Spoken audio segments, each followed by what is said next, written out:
Guys, good morning sa inyo lahat. For today's video, nandito pa rin tayo. Kung mapapansin ninyo, sa Premium Bike San Jose Occidental, Mindoro. Yan, nandito tayo. At pasok muna tayo sa loob para tayo magkaintindihan. Yan, for today's video, ang ating pag-uusapan ay kung paano ba talaga ang process flow ng pag-apply ng motorcycle loan installment dito sa Premium Bikes. Yan, talakayin natin isa-isa yan para meron kayong kalinawan para dun sa mga hindi pa nakakaranas na mag-apply ng hulugang motor. Ito, i-guide ko kayo kung ano bang mga kailangan, kung ano bang mga gagawin, at kung gaano ba katagal ang paghihintay. Okay, pero bago ang lahat, syempre, intro muna tayo. Hey guys, nakatapos na tayo sa ating pa-intro-intro. For today's video, yun nga, pag-uusapan natin kung paano ba talaga ang process ng pagkuha o pag-apply ng hulugang motorsiklo dito sa Premium Bikes Corporation. Which is dito sa kumpanya namin guys, napakadali kasi ang kailangan mo lang requirements dito ay napakakonti at napakadadali. Okay guys, simulan natin. Sa pag-apply ng motor, bago kayo pumunta sa mga dealership, alam ko sa sarili ko at alam nyo sa sarili nyo na alam nyo na yung mga motor na kukunin ninyo. Okay, once na mag-arrive kayo sa branch, syempre may sasalubong sa inyo dyan. Tatanungin kayo kung anong sadya ninyo, anong pakay. Ngayon kung mag-a-apply kayo ng hulugang motor, ang ipiprepara nyo lang guys, ganito. Magdala na kayo ng mga printout para mas mabilis yung ating maging mga galawan. Okay, kung kayo ay for example private employee ng kahit anong kumpanya, kahit anong private na kumpanya pa man yan, pare-parehas ang requirements yan. Ganito ang ipoprovide ninyo. Ipa-flash ko na lang sa screen ninyo. Yan, yung company ID ninyo, photocopy. Dalhin nyo na yan para wala ng pagtagal at pag-aberya. Company ID ninyo at make sure malinaw yung kopya. Yan. Tapos mayroong 3 specimen signature sa ilalim para talagang dire-diretso na at wala na tayong maging problema. Sumunod na kailangan ninyo isang valid ID na issue ng government. Ngayon kung mahilig kayo magmotor, talagang mayroon kayo na to. Yan, ito ang ipipresent ko. Driver's license.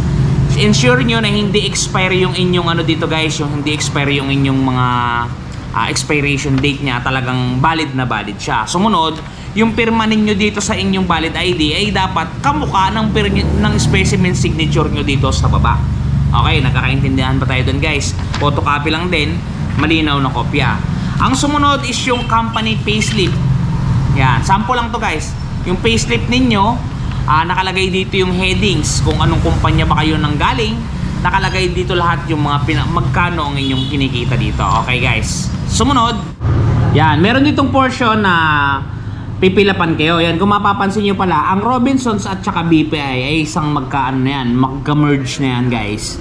Yan, kung mapapansin nyo dito, ipipill up nyo to guys. Kailangan kayo magsusulat dito. Yung mga basic information lang naman, pangalan, address, yun ang kailangan dito guys. Cellphone number, sumunod source of funds, yung pinagkakakitaan ninyo, address, posisyon, gano'n na kayo katagal na sa gantong sistema at kung magkano ang inyong kinikita. Sumunod, kung meron kayong asawa, yan, kailangan nyo rin i-fill out yan. Ngayon, kung wala kayong asawa, no need na.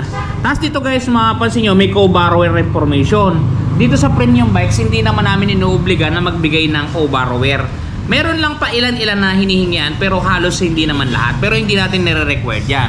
Sumunod guys, dito sa pag-sketch ng inyong lugar, doon kayo magsisimula dito. Di-drawing nyo lang.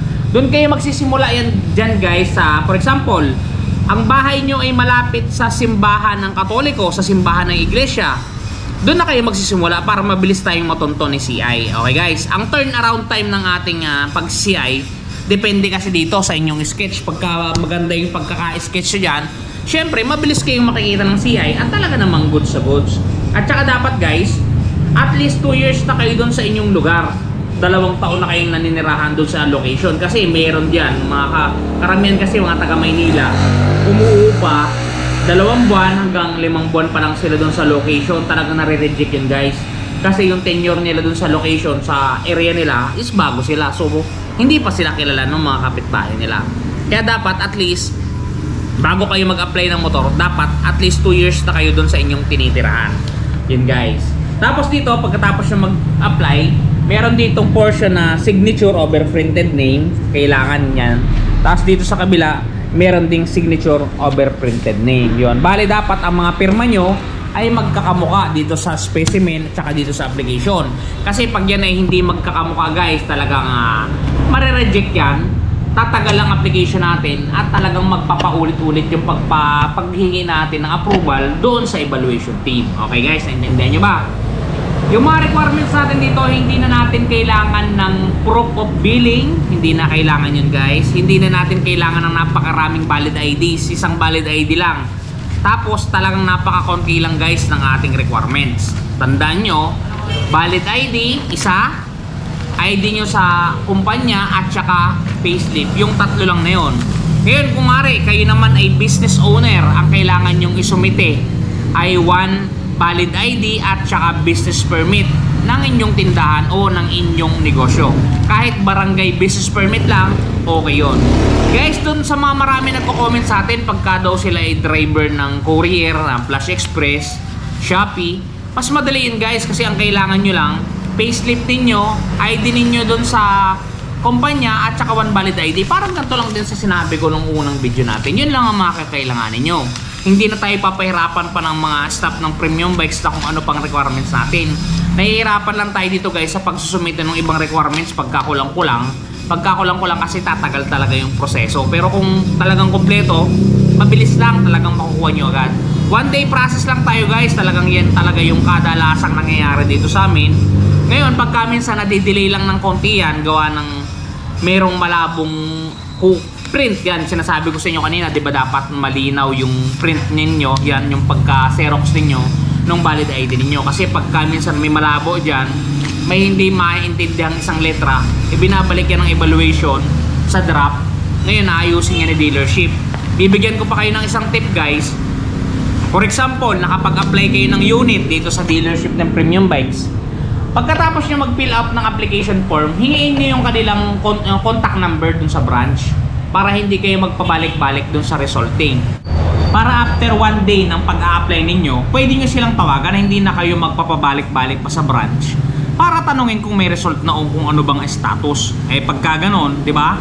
Tatawagan nyo lang sila, matatanong nyo na kung anong status. Ngayon, kung ari talagang nag-apply na kayo at hindi nyo sila makontak, kontakin nyo lang ako. Pwede nating silipin yan kasi sa system nila kung ano bang result na nung application ninyo. Ulit. Okay guys, yun lang ang proseso ng pag-a-apply ng unit na hulugan dito sa premium bikes. Napakadali at talaga namang napaka-aliwalas. Yan. Pwede nyo nga din pala yung tirahin sa online application. Nandito yung link yan. Yan, nandiyan yung link. Pero ilalagay ko sa description box yung ating link para maka-access kayo. Just for example, gusto nyo mag-apply through online, pwede naman yun. Okay guys, sana nakatulong sa inyo ang video natin ngayon at sana ay naliwanagan kayo sa ating mga instruction. Okay guys, hanggang dito na lang. Lagi kayong magpapakasaya at lagi kayong mag-iingat. Si Ron TV nagsasabing mag-iingat kayo palagi. Okay, shoes, bye bye.